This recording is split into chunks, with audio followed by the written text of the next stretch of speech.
সেটা শুধু আমার হাজবেন্ডের হাত থেকে ফোনটাও পড়ে যায়। অনেক ওর বউকে যেই ফোনটা দিয়েছি সেটা বেশি দামি না আমারটা বেশি দামি, সেটা শুধু আমার হাজবেন্ডের হাত থেকে ফোনটাও পড়ে যায়। অনেক শখ ছিল স্বর্ণ দে, আমাকে এটা বানাই দে, ওইটা বানাই দে।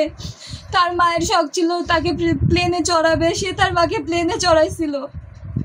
তার মায়ের শখ ছিল অ্যান্ড্রয়েড ফোনের, সে তার মাকে দামি একটা অ্যান্ড্রয়েড ফোন কিনে এনে দিয়েছিল বেতন পাওয়ার সাথে সাথে। আমার স্বামী খুব সৎ ছিল, তার মা যখন তার কাছে সেই ইচ্ছার কথা প্রকাশ করে যে আমাকে একটা ফোন কিনে দিস বাবা, অ্যান্ড্রয়েড ফোন, সে 15 দিন পরে বেতন যেদিন পেয়েছে সেদিনকেই তার মাকে ফোনটা কিনে দেয়। বাসায় এনে যখন তার মাকে হাতের উপরে ফোনটা দেয়, তার মায়ের প্রথম বাক্য ছিল, তোর বউকে যেই ফোনটা দিয়েছি সেটা বেশি দামি না আমারটা বেশি দামি। শুধু আমার হাজবেন্ডের হাত থেকে ফোনটাও পড়ে যায়, তার নিজের ফোন পড়ে যায়।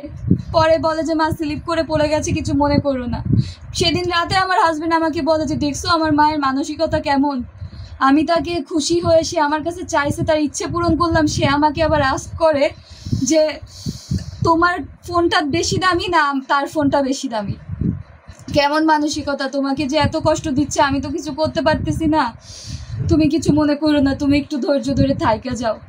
কিন্তু স্যাক্রিফাইস করতে করতে না আমার হাজবেন্ডও ওইটাকে টেকেন ফর গ্রান্টেড নিয়ে নিয়েছিল। 2.5 বছরে সে মুখটাই খুললো না, সে মুখ না খুলেই সে চলে গেল।